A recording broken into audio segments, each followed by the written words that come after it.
Bismillahirrahmanirrahim. Assalamualaikum warahmatullahi wabarakatuh. Pada video kali ini saya akan memaparkan konteks sosial kultural yang sejalan dengan pemikiran Ki Hajar Dewantara. Dengan fasilitator Bapak Mario dan pengajar praktek kami Ibu Yulia Suryadini. Inilah anggota kelompok kami, calon guru penggerak angkatan 11 kelompok B dari Kabupaten Muara Enim. Riana Marleniati, Eni Mawariza, Debbie Gina Marina, Wiwi dan Ibu Erawati.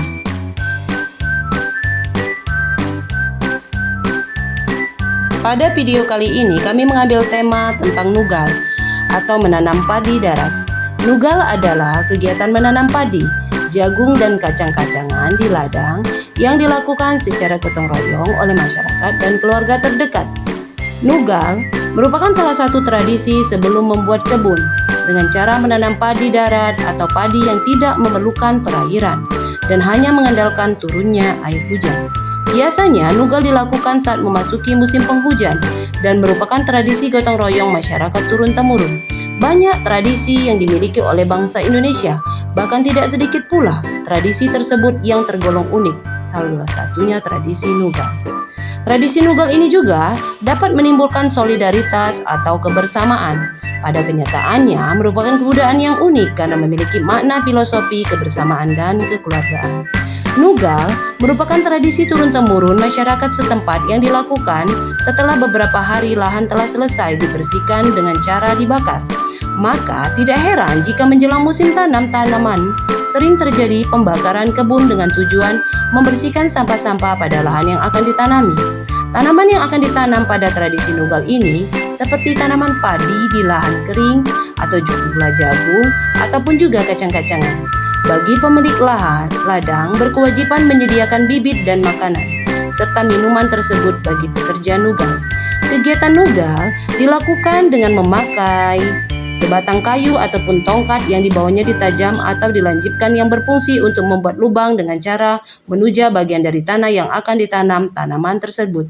Sistem ini dilakukan ataupun dilaksanakan pada saat musim hujan. Berikut ini adalah beberapa contoh aktivitas nugal di ladang, mulai menyiapkan benih padi untuk ditanam, proses nugal itu sendiri, bahkan sampai proses menih padi di dalam tanah. Untuk pembahasan pertama, apa kekuatan konteks sosio-kultural di daerah Anda yang sejalan dengan pemikiran Ki Hajar Dewantara? Menurut kami, kekuatan sosial-kultural menjadi proses menebalkan kekuatan kodrat anak yang masih samar-samar. Pendidikan bertujuan untuk menuntun membantu anak untuk menebalkan garis samar-samar agar dapat memperbaiki laku untuk menjadi manusia seutuhnya. Di dalam gotong royong, menugal tercermin sifat gotong royong, biasanya dilakukan dengan rasa yang ikhlas dan sukarela untuk berpartisipasi dan saling membantu satu sama lain dengan lebih mengutamakan kepentingan bersama, misalnya dalam kehidupan bermasyarakat, karena untuk meningkatkan kesejahteraan hidup. Di dalam profil pelajar Pancasila dengan kegiatan gotong royong menugal, kita dapat mengajarkan kepada peserta didik tentang kebersamaan. Dengan kegiatan gotong royong dapat membangun modal sosial peserta didik dan proses penanaman nilai karakter tersebut ke dalam diri peserta didik yang meliputi kepercayaan, norma, nilai kerjasama, musyawarah, diskusi pemecahan masalah, tolong-menolong, empati, serta anti-diskriminasi sehingga nilai-nilai tersebut menjadi bagian dalam diri. Dengan nilai karakter gotong royong diharapkan peserta didik menjiwai dalam pola pikir, pola sikap yang pada akhirnya membentuk perilaku yang diaktualisasikan di dalam kehidupan sehari-hari.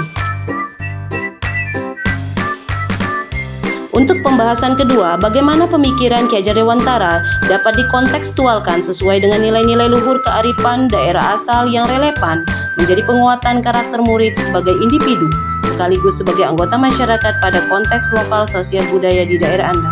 Menurut kami, dengan mempelajari makna nugal, kita sebagai pendidik dapat menuntun peserta didik bahwa kegiatan gotong royong ini bertujuan menanamkan nilai Pancasila, memberikan manfaat diantaranya pekerjaan lebih cepat selesai, lebih ringan dan meningkatkan toleransi antar sesama di tengah keberagaman umat. Nilai-nilai luhur yang dapat kita ambil dari kegiatan gotong royong adalah nilai kebersamaan, persatuan, rela berkorban, tolong-menolong, dan kemampuan bersosialisasi di dalam masyarakat.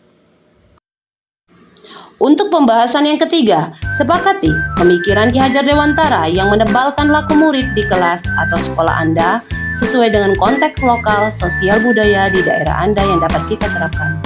Menurut pendapat kami menyepakati pemikiran Ki Hajar Dewantara sesuai dengan konteks lokal, sosial, budaya, di mana pendidikan bertujuan untuk menuntun, membantu anak untuk menebalkan garis yang samar-samar agar dapat memperbaiki laku untuk menciptakan manusia yang seutuhnya. Dalam hal ini, kegiatan menugal atau nugal dapat diaplikasikan pada kegiatan peserta didik di sekolah, misalnya kegiatan penghijauan, berkebun, atau tipe mata pelajaran muatan lokal lainnya, seperti menanam cabai, menanam jagung di halaman belakang sekolah, atau juga pada kegiatan mata pelajaran lain yang direalisasikan dalam bentuk aktivitas, sehingga peserta didik dapat menerapkan kegiatan tersebut dalam pembelajaran sesuai dengan semboyan Trikon, Ingarso Sung Tulodo, Ingmat Yo Mangunkarso, Tutwuri Handayani.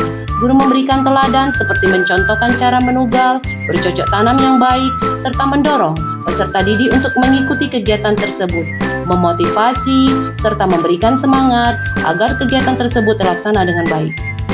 Inilah contoh adopsi kegiatan nugal di sekolah.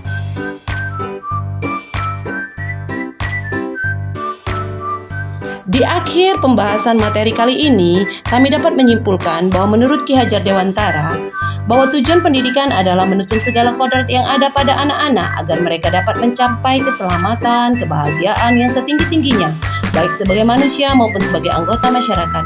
Pendidik hanya dapat menuntun tumbuh atau hidupnya kekuatan kodrat yang ada pada anak-anak agar dapat memperbaiki lakunya dan tumbuhnya kekuatan kodrat anak. Dalam proses menuntun anak diberi kebebasan, namun pendidik memberi arahan dan tuntunan agar anak tidak kehilangan arah, tetapi anak dapat menemukan kemerdekaannya dalam belajar. Terima kasih, semoga sehat dan sukses selalu. Semoga kita menjadi guru-guru hebat yang dapat melanjutkan cita-cita mulia Ki Hajar Dewantara. Guru bergerak, Indonesia maju, salam guru penggerak.